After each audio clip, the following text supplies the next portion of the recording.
이 교회를 섬긴 지 4년 돼서 대학을 졸업했습니다. 이 교회에서 많이 배우고 신앙 생활을 이렇게 해야 된다는 것을 제가 목사임에도 불구하고 많은 것을 이 교회에서 배운 것을 하나님께 영광 돌리고 본교회 박 목사님과 여러 리더들에게 고마움을 전합니다. 드디어 이제 오스틴으로 제가 이사하게 됐습니다. 그게 아마 하나님의 디데이인가 싶습니다. 그렇게 오스틴으로 가서 또 맡긴 일을 감당해야 될 것 같습니다. 참 너무나 좋은 교회요, 사랑하는 교회요, 잊지 못할 교회가 될 것입니다. 혹시 여러분들 오스틴 통과할 때 전화를 주시면은 제가 차 한 잔씩 대접을 할 예정입니다. 참 귀한 신앙생활의 우정을 함께 나누고 말이 그래 4년이지 참 정들었던 이 목사님이요, 이 교회인 것 같습니다. 하나님께서 계속으로 이 교회를 통해서 큰 복음사역이 일어날 수 있도록 은혜를 주시기를 바랍니다. 기도하십시다. 거룩하신 아버지 하나님, 은혜를 감사합니다. 우리의 관계가 이렇게 아름답듯이 하나님을 섬기는 관계도 아름다워질 수 있도록 주님께서 은혜를 더해 주시옵소서. 우리 필요한 건강도 주시고 우리 필요한 죄악을 이길 수 있는 능력의 힘도 주시고 하나님을 사랑하는 열정도 저희들에게 허락하여 주옵소서. 이 시간을 주께 맡깁니다. 주께서 말씀해 주시고 인도해 주옵소서. 감사하고 주 예수 그리스도 이름으로 기도합니다. 아멘. 오늘은 어버이 주일이라고 우리가 생각해서 좋은 찬양을 하고 또 하나님을 예배할 수 있게 하시니 참 너무나 감사합니다. 날 낳아주시고 길러준 부모의 은혜를 가슴 깊이 생각해야 할 일입니다. 그런데 노인 학대 보도는 어버이날을 많은 우리를 부끄럽게 만듭니다. 참 창피해요. 저도 설교를 하지만은 참 얼굴이 뜨뜻해서 어쩔 바를 모르겠습니다. 매우 중요한 일인데 이 학대라는 것이 참 나쁜 건데도 우리가 자연히 학대를 한다 하는 말씀이죠. 이 통계에 따라 보면은 2012년부터 시작해서 지난해까지 한국의 부모를 대상으로 조사를 했는데 폭행 또 상해 등 범죄가 9,189건이나 이루어졌다는 것을 우리가 볼 수 있었고, 지난해에만 1,962건이 났는데 5년 새에 2배나 뛰었습니다. 그래서 2016년 노인 학대 숫자가 4,280년 건이 이렇게 절반 가까이 되는데 그 절반이 자녀들로부터 학대를 받았다는 얘기입니다.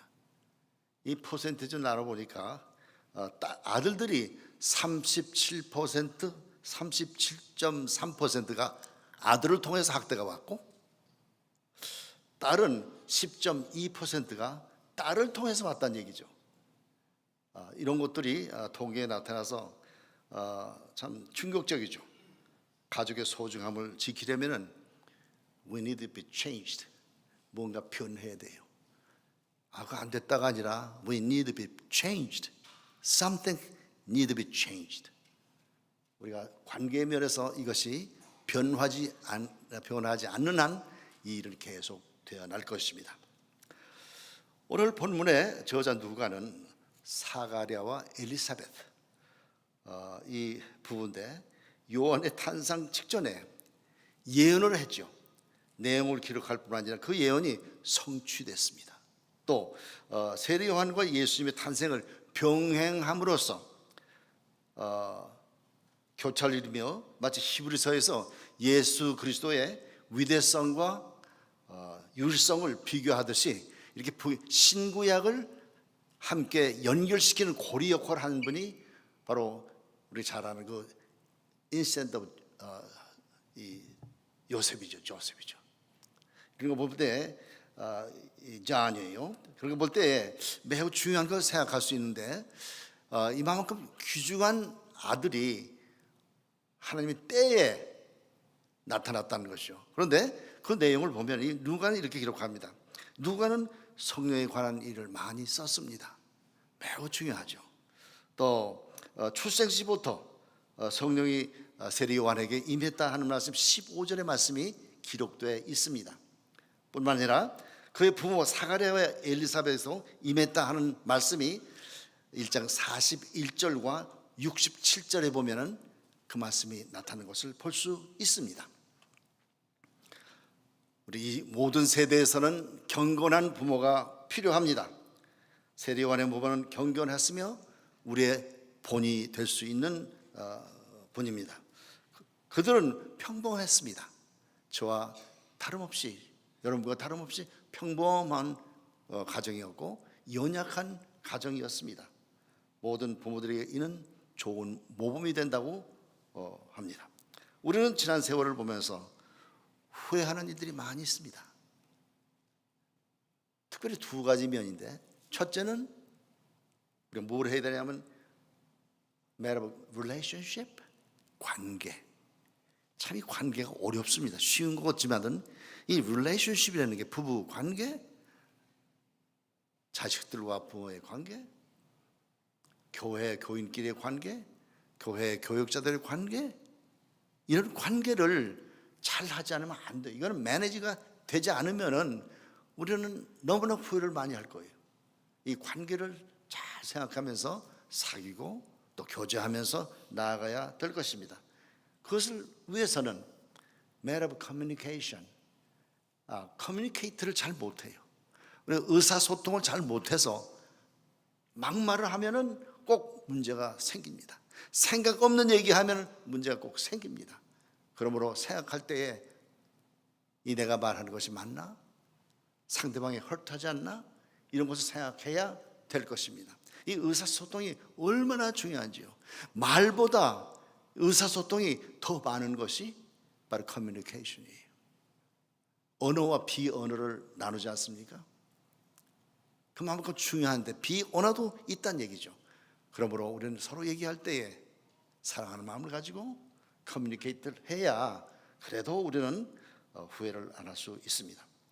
특별히 본문 6절에 보면은 이 두 사람이 하나님 앞에 의인이다 이런 얘기했어요. 주의 모든 계명과 규례대로 흠이 없이 행하더라 이런 말씀을 했습니다.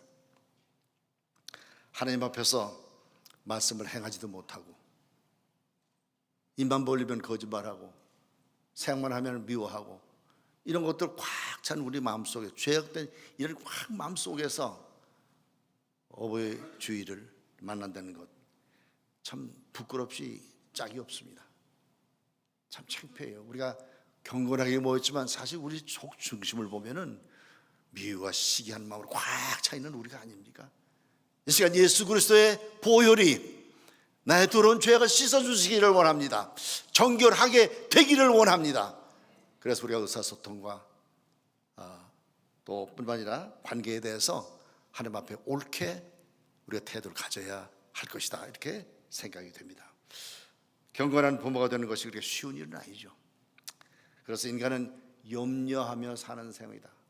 염려가 끝일 날이 없어요. 부모가 되면은 자식들 염려하느라고.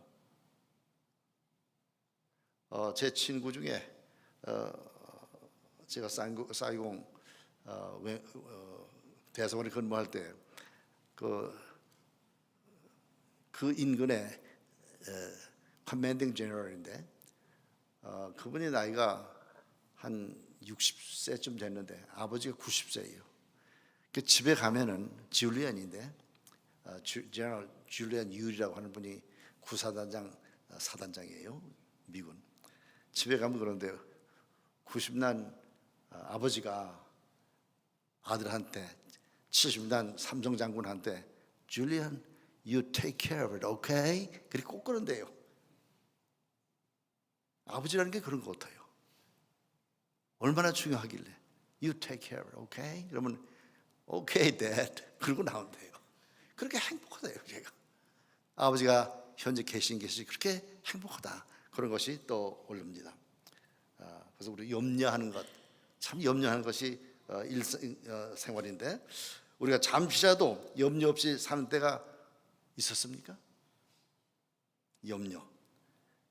염려로 우리의 삶은 찌들어지고 있다는 사실을 알아야 할 것입니다. 염려는 우리를 죽음으로 몰고 간다는 사실을 알아야 할 것입니다. 염려 그만큼 독성을 가지고 있다는 것을 우리가 생각하고, 염려가 올 때는 먼저 하나님을 생각해야 합니다. 예수님이여, 이런 것이 내 앞에 놓여 싸우니 주께서 주의 때의 일을 해결해 주시기를 원합니다 라는 마음을 가지셔야 할 것입니다. 7절에 보니까 이런 경건한 사가랴와 엘리사벳도 염려가 있었다는 얘기예요. 그 염려가 두 가지인데, 하나는 뭐냐면은 임신하지 못했어요. 나이가 많도록 임신하지 못했습니다. 얼마나 염려가 될 거예요. 또 두 번째는 저와 같이 늙었다 이거예요. 이건 어떻게 할 수 없는 거예요. 하나님만이 이걸 해결할 뿐인데, 이런 문제를 안고 산 훌륭한 가정에 대해서 오늘 말씀을 드리는 것이죠. 염려는 삶에 아무런 영양가가 없습니다. 그럼에도 불구하고 영양가 없는 것을 그냥 빨고 먹고 씹고 해서 우리 자신을 서서히 죽여가고 있는 모습입니다. 그러므로 우리는 우리 삶 가운데 우리의 염려 때문에 해받지 않도록 하시기 바랍니다. 그 염려를 어떻게 하라? 성경은 계속해서 말씀하기를 염려를 주께 드리라고 그랬어요. That's not ours. That part is God's part. 그렇죠? 하나님 쪽에서 해야 할 일이에요. 염려는 하나님께서 하시는 것이고, 우리는 있으면 가져와라 이거예요. 내 앞에 오너라. 염려 있냐? 내 앞에 가져오너라. 그것을 우리는 안 합니다. 내가 그것을 내 건창 밤잠을 못 자면서 눈이 껌뻑거리면서 뻑뻑하고 얼굴이 헐쩍돼서 병을 앓면서 염려하다가 죽고만 하는, 이것은 하나님께서 원하지 않으신다는 말씀이에요. 우리가 잘 아는 마태복음 11장 28절에 있는 말씀, 수고하고 무거운 짐진 자들아 다 내게로 오라. 내가 너에게 쉼을 주게라. What a resting. 참 쉼이 참 필요한 거예요. 죄로 말미암아 찢어진 이 영혼의 쉼, 육체적인 쉼, 얼마나 desperat하게 리드합니까? 그렇죠? 그렇지만 우리는 그 염려 오늘 이 시간부터 이제 맡깁시다. 이제 갖다 가져갈 사람이 있어요. 누가? 예수님 앞에 갖다 주면은 내가 너를 쉬게 한다고 했으니 이 말씀을 의지하고 살아나가는 여러분들이 되시길 원합니다. 뿐만 아니라 시편 55편을 보면은 22절에 보면 내 짐을 여호와께 맡기라 이렇게 써요. 그가 너희를 붙드시고 의인의 요동함을 영원히 허락지 아니하신다 이렇게 얘기했으므로, 또 베드로전서 5장 7절에 보면 여호와께 너의 짐을 주께 맡기라. 그는 너희를 돌보심이라. 이렇게 돌보는 분들이 있다 하는 것을 성경은 계속해서 말하지만은 이 염려를 우리가 가지고 살기 위해서 그냥 염려하는 거예요. 저런 여러분들 염려 있으시죠? 그러나 이것을 오래 가지고 있으면 병듭니다. 하나님께 드리십시다. 예수께 드리십시다. 내 염려 이 시간에 예수님이여 이거 드리오니 주께서 해결해 주시길 원합니다. 난 주 안에서 즐거워하리다. 찬양하고 경배하고, 이런 모습이 우리가 마땅히 가져야 할 모습이 아닌가 생각됩니다. 이런 염려의 불안을 믿음으로 이기고 평안을 누리시기를 원합니다. 그러면 어떻게 해야 현실 속에서 그 엄청나게 퍼져나가는 염려를 극복할 수 있을 것이냐? 어떻게 하면 됐습니까? 첫째, 염려는 경건한 삶에 절대로 도움이 안 된다는 얘기예요. 염려해서 출세한 사람 있어요? 염려해서 그 염려 때문에 이루어진 일이 있습니까? 없지 않습니까? 그러므로 우리 염려가 있을 때에는 즉시 하나님께 맡겨야 할 것입니다. 주님, 내 이런 염려 있으니 나를 도와주십시오. 나 이것 때문에 미치겠습니다. 하나님은 나를 도와주시길 원합니다 라고 왜 안 합니까? 이제부터는 그렇게 하십시다. 주께로 나가십시다. 주님, 나 이런 어려움이 있고 염려되는 일이 많지만은 이 세상에 근심될 일이 많고 참 기쁨은 몰랐구나. 찬송가 기사에 그렇게 써있죠. 없어요, 염려 때문에. 첫째로 보면 염려는 경건한 삶에 도움이 안 된다고 했어요. 염려라는 이 단어는 메림나우라고 하는 헬라어를 쓰고 있어요. 메림나우. 밤잠을 설치게 하는 생활의 걱정을 말하는데, 사람은 거기에서 벗어나기 위해서 뭘 해요? 연애를 하고 술을 먹고 노름을 하고 못된 짓을 해서 그것을 메꿔보기 위해서 심리적으로 그런 작용이 있다는 얘기입니다. 이는 오직 죽음만이 해결할 수 있습니다. 염려는. 이렇게 와서 그렇게 죽고 말 것입니까? 아니죠. 방법이 있지 않습니까? 여기에 예수님께서 하신 말씀, 내게 오라, come unto me, 나에게 오라고 그러지 않습니까? 얼마나 좋습니까? 가기만 하면 되는 거예요. 주여, 손 들고 옵니다. 천부의 의지 없어서 손 들고 옵니다. 주 나를 박대하시면 내가 어디를 가겠습니까? 주여, 내가 싸우니 주여 나를 받으시옵소서. 평강이 와요. 우리 마음속에 기쁨이 와요. 이렇게 하라는 얘기죠. 그래서 우리는 염려하는 것은 하면 안 된다는 것을 말합니다. 보면 6절에 있는 말씀이, 그걸 읽어보니까 그 계속해서 나가면 한 4가지 삶을 이들은 느낄 수가 있었습니다. 첫째, 사가랴와 엘리사벳은 헌신한 가정이었어요. dedication 혹은 commitment. 이 committing하고 dedication이라는 건 굉장히 중요한 것입니다. 그건 어디서 생겨요? 믿음으로 생겨요. 믿음으로 생기는데, 이만큼 중요한 믿음의 삶을 살 때에 그는 어려움이 있었지만 믿음의 삶을 살았습니다. 둘째는 의인이라는 칭호를 받은 부부였습니다. 그는 하나님을 찾았습니다. 어려움이 있을 때마다 하나님, 나 여기 있사오니 하나님을 도와주시기 원합니다. 하나님의 도움이 나에게 필요하오니 I'm desperate and need you. Come unto me. 나에게 와주십시오 하는 마음이 필요한 것입니다. 앞으로 절대 염려 때문에 아파하지 마세요. 염려 때문에 사단의 권세가 우리를 그걸로 통해서 우리를 믿음에서 떨어지게 하고 우리 신앙에서 떨어져 멀리 가게 하는 것이 그 방편 중에 하나였던 것입니다. 믿음으로 산다는 얘기는 믿음 없이는 하나님을 기쁘시게 못합니다. 하나님 기뻐하시게 하는 삶을 살기 원하십니까? 그러면 여기 히브리 11장 6절에 있는 말씀, 믿음 없이는 안 된다. 믿음으로 나가세요. 내 염려를 주께 맡겼사오니 우리 주님께서 해결할 것이다. 이거 기뻐하는 거야. 그게 신앙생활이 아니겠습니까? 기뻐하십시다. 어렵고 눈물 나고 고통스럽지만은 다 맡기고 주 안에 있는 나에게 딴 것이 있으랴. 십자가 밑에 나가 내 집을 풀었네. 왜 외치지 못하십니까? 당당하게 그 앞에 외쳐야 할 것입니다. 하나님의 기쁘게 하는 사람을 살았다는 얘기죠. 또 하나는 뭐냐면 그들은 말씀을 계명 그대로 그들의 마음과 생각과 행동을 자제했다. 이게 컨트롤. 이 극기라는 게 상당히 어려운 것인데 자기가 자제, 컨트롤을 했다는 얘기예요. 뿐만 아니라 그는 흠이 없이 행했고 이랬습니다.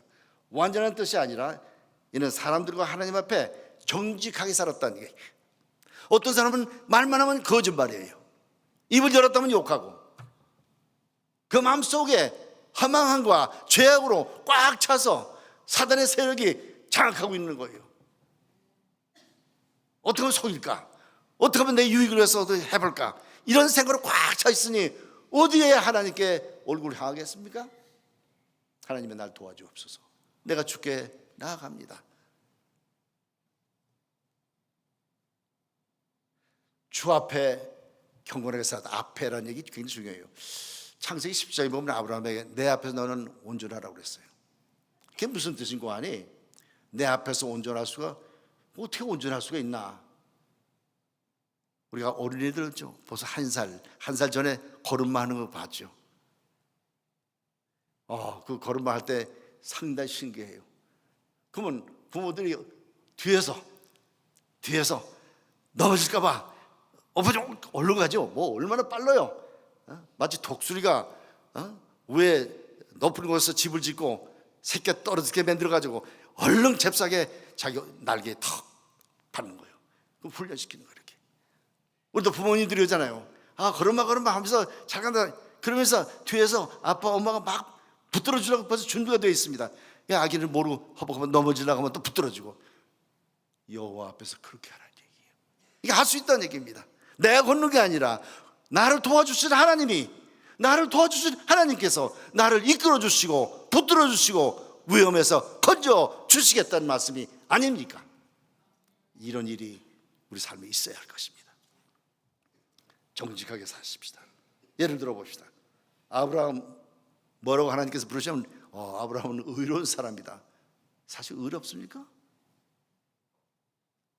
욥은 동방의 의인이라고 그랬습니다. 모세는 온유한 사람이라고 그랬습니다. 그래서 사도 바울은 믿음으로 말미암아 의롭게 된다고 했습니다. 로마서 1장 17절. 이 말씀은 사도 바울의 말씀뿐만 아니라 이 말씀은 이미 하박국 2장 4절에 있는 말씀을 인용해 온 것입니다. 오직 의인은 믿음으로 말미암아 살리라 함과 같으리라 라고 메시지는 전하고 있는 것이죠. 그러므로 하나님께 우리의 염려를 주께 맡기고 순종하며 하나님의 약속을 믿어야 할 것입니다. 다음은 경건한 부부에게도 염려가 있다는 얘기예요. 경건하면 염려가 없어야 할 텐데 경건한 부부도 염려가 있다 이거예요. 7절 말씀이에요. 이들이 일반 사람과 차이가 있다면 그들은 하나님 앞에 섰다는 것이죠. 하나님 앞에 서기만 하면은 하나님 우리를 도와주신다는 얘기죠. 무엇이 그들을 그렇게 염려하게 만들까요? 임신하지 못한 거 참이 큰일 났어요. 후계를 봐야 할 텐데 이게 안 됐단 말이에요. 그것이 엄청나죠. 유대 사람들은 이 어린이를 하나님의 축복으로 생각했습니다. 축복받지 못한 사람들이구나 이렇게 생각합니다. 또 하나님의 저주받는 사람으로 인정합니다. 또 그것이 이혼 조건도 될 수 있습니다. 그러므로 무자하다는 말은 심각한 일이에요. 왜 염려가 없겠습니까? 왜 날마다 울지 않겠습니까? 왜 복통을 치지 않겠습니까? 그것뿐입니까? 나이가 많다예요. 저 어찌 나이가 많다 이거예요. 여기 성경에 봅시다. 아브라함의 아내 보주 애가 없어요. 99세까지 아이 어린애가 없어요. 그런데 99세에 천사가 나타나서 너 내년 이맘때면은 아들이 있겠다 이거예요. 그래서 아브라함이 처음 웃었어요. 하나님 농담도 하시지. 날 보고 지금 99살인데요 무슨 얘기를 하고 있어요 하나님? 아니다.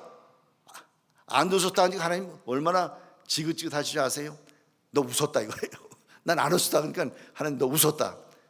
이만큼 친밀한 관계인데 무자했다고 그랬어요. 또 아들 이삭도 역시 마찬가지로 리브가도 무자했어요 진짜면은. 그래서 얼마나 죄를 많이 짓고 얼마나 속상했을 거예요. 또 엘가나의 아내 하나도 교회 가서 성전에 가서 그냥 기도하는 거예요. 믿음으로 나가서 기도했고 하나님 나를 도와주십시오. 하나님만이 야훼 아니면은 나를 도울 자가 없으니 하나님 나를 도와주세요. 그렇게 했어요. 3상 1장 2절의 말씀이죠. 오늘 본문 말씀 사가랴 아내 엘리사벳도 나이 들어서 애가 없었어요. 얼마나 있으면 they're qualified 그렇죠? 여기 어렵고 염려할 수 있는 권리를 가진 사람이에요. 그렇지 않겠습니까? 어린애가 없지요? 나이 들었죠? 왜 염려 안 하겠습니까? 이들은 인내로 하나님의 때를 그들은 기다렸어요. Right time for God. 하나님의 때를 기다릴 때, 펑추에이트 할 때 그들은 이루어졌다는 얘기죠. 약속을 받았습니다. 이 모든 선진 종들도 약속을 받았습니다. 하나님의 놀라우신 역사 때문에 그들은 믿음으로 받아봤고 인내하면서 바라봤고 그럴 때 하나님의 역사가 나타났습니다. 이런 염려와 어려움을 장벽을 하나님과 함께 믿음으로 인내로 그걸 통해서 무너뜨리시기를 바랍니다. 이런 염려, 내 힘으로 불가능하죠. 하지만 하나님의 베푸신 은혜를 기대하면서 기도하십시다. 하나님이 우리도 성령의 충만함을 허락해 주시옵소서. 죄악을 이길 때 죄악이 나를 주관하지 못하도록 하나님 오늘도 붙들어 주시기를 원합니다. 죄가 나를 자꾸 죄짓게 만듭니다. 하나님, 이 죄를 주께서 붙들어 주시고 나를 거기서 멀리하게 해줘서 죄를 무서워해야 할 것입니다. 죄는 하나님과 원수되게 만들기 때문에 기쁘시게 못합니다.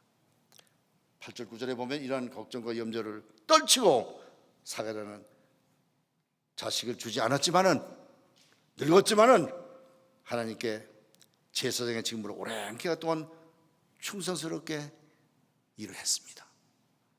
그렇게 해 주셔야 하는 것이 아니라, 그렇게 안 했음에도 불구하고, 애가 없음에도 불구하고, 내가 늙었음에도 불구하고 하나님께서는 이들을 권고하셨다는 얘기죠. 예배 드렸다고 했습니다. 10절에 특별히 그들은 기도했다고 그랬어요. 사랑하는 여러분들, 벌써 줄이 쓰지 않습니까? 믿음으로, 인내로, 기도로 연결을 지었습니다. 이날 사가랴에게는 특별한 날이었습니다. 그날이 뭡니까?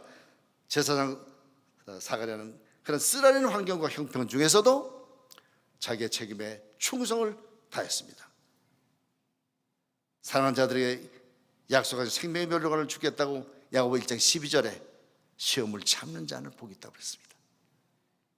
또 야고보 5장 11절에 보면 보라, 인내하는 자를 우리가 복되다 하나니 너희가 욥의 인내를 들었고 주께서 주신 결말을 보았거니와 주는 가장 자비하시고 긍휼히 여기신 자이니라 라고 말씀했습니다.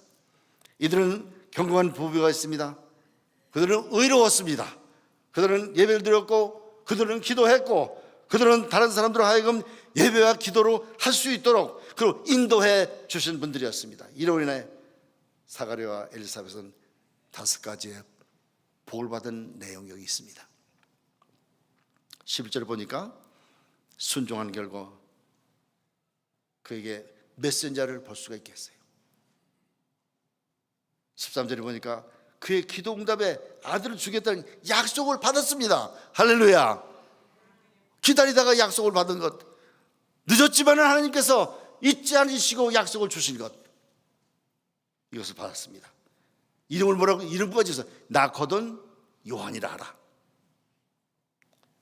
헬라말로 요한은 하나님의 은혜라는 뜻을 기록했고요, 히브리 말로는 요한은 자비하시다. 사실은 같은 단어를 그렇게 쓴 거예요. The grace of Jehovah. 그 다음에는 그의 아들이 위대한 사람이 되겠다 15절에 말씀했습니다. 얼마나 아브라함에게도 했죠. 너 위대하게 될 것이다. 요한에게도 위대하게 될 것이다. 16절에 많은 사람들을 주께로 돌아오게 하리라. 그는 약속된 메시아 예비하는 사람으로 이사야 사역같이 하겠다, 이런 얘기입니다. 그러면 이사야가 어떻게 사역했느냐? 예수님 출생 약 700년 전에 이사야는 묵시를 받았습니다. 외치는 자의 소리요, 가로 너희는 광야에서 여호와 길을 예배하라, 사막에서 하나님의 길을 평탄케 하리라. 이세리와는 사막에서 천국이 가까워나리라 하고 예수 그리스도의 오심을 준비했지 않습니까? 말라기 3장 1절, 내가 사자를 보내노니 그가 내 앞에서 길을 예비할 것이요 언약의 사자가 임할 것이요. 마지막으로 말라기 4장 5절은 내가 선지자 엘리야를 보낼 것이다. 그 엘리야가 누구냐면 세리요한을 얘기하는 것입니다. 그럼 그 이름들이 또 어떤가?